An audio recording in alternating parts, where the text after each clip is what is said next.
Hello guys, ഞാൻ ഇന്ന് നിങ്ങൾക്ക് കാണിച്ചു തരാൻ പോകുന്നത് ട്രെയിനിലെ ഫുഡാണ്. എല്ലാവരും പറയുന്നത് ട്രെയിനിലെ ഫുഡ് കൊള്ളത്തില്ലെന്നാണ്. പക്ഷെ ഞങ്ങൾ കൊല്ലത്ത് നിന്ന് തൃശ്ശൂരിലോട്ട് പോകുന്ന ഇടയ്ക്ക് രാജധാനി എക്സ്പ്രസ്സിലെ ഫുഡ് കഴിക്കാൻ പറ്റി. ചോറും പരിപ്പ് കറിയും പനീർ ബട്ടർ മസാലയും 3 ചപ്പാത്തിയും പായസവും ഒക്കെ അടങ്ങിയിട്ടുള്ള ഒരു റൈസിൻ്റെ കോംബോയായിരുന്നു.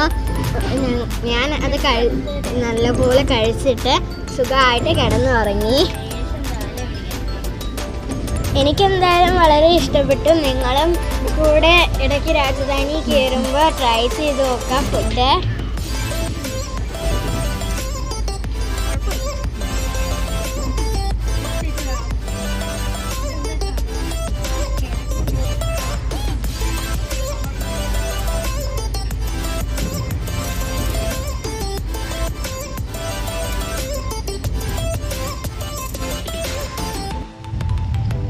ഫുഡൊക്കെ കഴിച്ച് സുഖമായിട്ട് ഞങ്ങൾ കിടന്നുറങ്ങി. പിന്നെ